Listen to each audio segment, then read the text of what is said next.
അപ്പൊ ഈ മിന്നുകെട്ട് എന്ന തുടക്കകാലത്തെ പരമ്പര സീരിയലാണ് ഏറ്റവും ഫേമസ് ആയിരുന്നത്. അപ്പൊ അതിലാണ് തുടക്കം കുറിച്ചതല്ലേ ആ പാട്ടില്? സർ ഞാൻ അതിനു മുന്നേ നല്ല നല്ല ക്യാരക്ടേഴ്സ് ചെയ്തിട്ടുണ്ട്. പക്ഷെ എന്നെ എല്ലാരും അറിയുന്നത് അതേത് വർഷമാണ്? ഞാൻ 2000 അതിലാണ് എന്റെ തുടക്കം ചാരുലത എന്ന് പറഞ്ഞൊരു സീരിയലാണ്. പക്ഷെ എല്ലാരും എന്നെ കൂടുതൽ അറിയുന്നത് ഈ ഒരു ടൈറ്റിൽ സോങ്ങിലൂടെയാണ്. നല്ല നല്ല കഥാപാത്രങ്ങൾ ചെയ്തിട്ടുണ്ട് അതിന് മുന്നേ.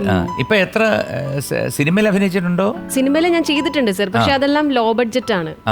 പിന്നെ ഞാനൊരു നല്ല തമിഴും തെലുങ്കും ഒരു ഫിലിം ചെയ്തു, പക്ഷെ അത് ആരും അറിയാണ്ട് പോയി. അപ്പൊ മൊത്തത്തിൽ ആരും അറിയാണ്ട് അവിടെ ഇവിടെയൊക്കെ തൊട്ട് സീരിയലിൽ മാത്രം നിൽക്കുക. അത് മതിയോ? പോരല്ലോ, പോരാ, നമുക്ക് സിനിമ കയറണ്ടേ സർ? സിനിമാ മോഹമൊക്കെ അങ്ങ് പോയി. അങ്ങനെ ഒന്നും നഷ്ടപ്പെടുത്തി കളയരുത്, നമുക്ക് തിരിച്ചു കൊണ്ടുവരണം. ആദ്യത്തെ സീരിയൽ ചാരുലതയാണ്. എങ്ങനെയാണ് ഈ സീരിയൽ മോഹത്തിൽ അല്ലെങ്കിൽ സിനിമാ മോഹം ഇതൊക്കെ കടന്നു പിടിച്ച് ഏത് വയസ്സിലാണ്? ചെറുതിലെ ഞാൻ ഭയങ്കര മെലിഞ്ഞതായിരുന്നു. നിങ്ങൾ എത്ര പേരാണ്? ഞാനും അനിയനും.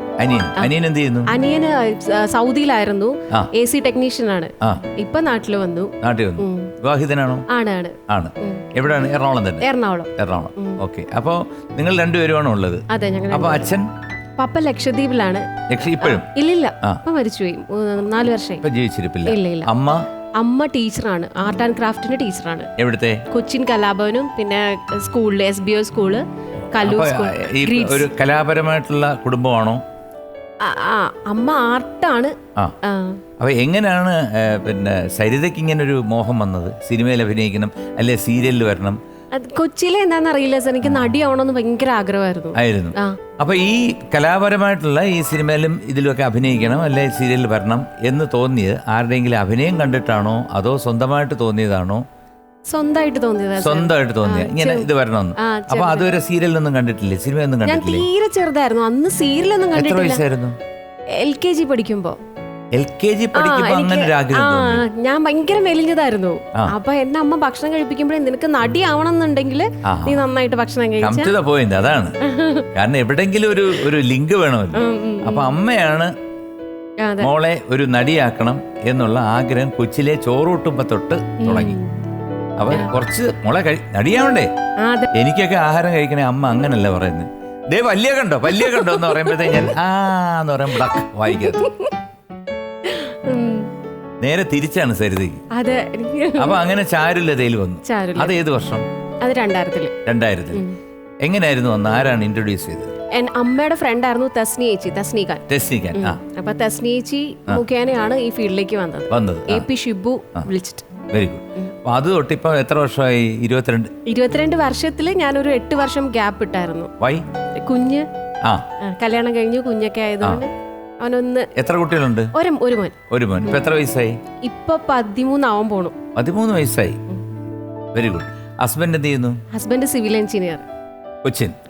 ഓക്കെ. ജീവിതത്തിൽ മരണത്തെ മുഖാമുഖം കണ്ട ഒരു അനുഭവം ഉണ്ട് അല്ലേ?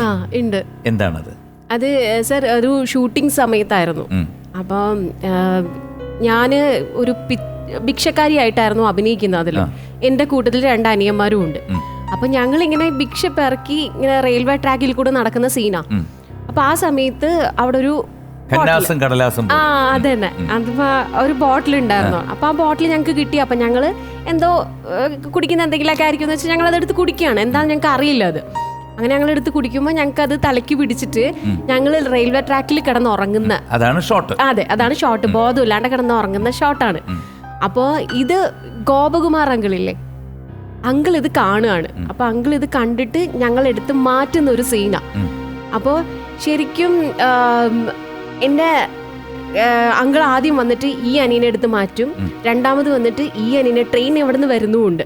അപ്പൊ ഷോട്ടിൽ അതും നേരത്തെ എടുത്ത് വെച്ചിട്ടില്ല, സ്പോട്ടിലാണ്. അതെ. അപ്പോ ആദ്യത്തെ ഒരു അനിയനെ എടുത്ത് മാറ്റി, രണ്ടാമത്തെ ഒരു അനിയനെ എടുത്ത് മാറ്റി, മൂന്നാമത് എനിക്ക് കാണാം, എന്നെ കാണാൻ ഇങ്ങനെ ട്രെയിൻ വരുന്നത് എനിക്ക് കാണാൻ വേണ്ടിയിട്ടാണ് അവർ അങ്ങനെ കിടത്തിയതും അങ്ങോട്ട് ഫേസ് ചെയ്ത് കിടക്കാൻ. പക്ഷെ അങ്കിൾ എടുത്ത് മാറ്റാൻ കുറച്ച് ഡിലേ ആയി. അപ്പൊ എനിക്കറിയാം ഈ ട്രെയിൻ അടുത്തെത്താറായി, ഞാൻ ഇപ്പൊ എന്റെ മരിച്ചു പോകും എന്നൊക്കെ എനിക്ക് അറിയാം. പക്ഷെ എന്നാലും എനിക്ക് എണീറ്റ് മാറാനുള്ളൊരു മൈൻഡ് എനിക്ക് അപ്പൊ വന്നില്ല. ആക്ഷൻ പറഞ്ഞിട്ട് കട്ട് പറഞ്ഞില്ല. കട്ട് പറഞ്ഞില്ല സർ. അപ്പൊ എനിക്ക് അയ്യോ ഞാൻ അഭിനയം തെറ്റിച്ചു കഴിഞ്ഞാൽ എന്നെ ഇതിനൊക്കെ ഔട്ടാക്കി കളഞ്ഞ് എന്ത് ചെയ്യും, അന്ന് ആ ഒരു മൈൻഡായിരുന്നു. ചത്താലും കുഴപ്പമില്ല, എനിക്ക് അഭിനയിക്കണം എന്നുള്ളൊരു ഇതായിരുന്നു. അപ്പൊ ട്രെയിൻ ഇങ്ങനെ വരുന്ന അങ്കിളെടുത്ത് മാറ്റുന്നുമില്ല, നെഞ്ചെടുപ്പുണ്ട്. എനിക്ക് ഈ കണ്ണുകൊണ്ട് എനിക്ക് കാണുകയും ചെയ്യാം, ട്രെയിൻ അടുത്തെത്തുന്ന എനിക്ക് കാണുകയും ചെയ്യാം. എൻ്റെ ഭാഗ്യത്തിനാണെന്നറിയില്ല അങ്കിള് പിടിച്ചു മാറ്റണതും ട്രെയിൻ ഇങ്ങനെ വരണതും ഒരുമിച്ചാ. പക്ഷെ എന്നാലും സാർ ഇപ്പോഴും അഭിനയിക്കുക എന്ന് പറഞ്ഞു കഴിഞ്ഞാൽ ചിലപ്പോ സരിത അവിടെ വീണ് ചാടാൻ പറഞ്ഞു കഴിഞ്ഞാൽ എന്തോ അങ്ങനെ ഞാൻ വീണാലും എന്റെ നടുവ് പോകുന്ന എനിക്ക് അറിയാം. പക്ഷെ എന്നാൽ ആ ഷോട്ടിൽ ഞാൻ വീണിരിക്കും. വീഴണം എന്ന് പറഞ്ഞ സംഭവിച്ചിട്ടുണ്ടോ? ഒരു പ്രാവശ്യം സ്റ്റേജിൽ വീണിട്ട് വലിച്ചെറിയുന്ന ഒരു ഷോട്ടായിരുന്നു. വലിച്ചെറിഞ്ഞ് അങ്ങനെ തന്നെ ഒന്നാമത്തെ ബാക്ക് പെയിൻ ഉണ്ട്. അപ്പൊ ഒന്നുകൂടെ പ്രൊലാപ്സ് ആയി പോയി. അങ്ങനെ ഒരു 3 മാസം കിടപ്പിലായിരുന്നു.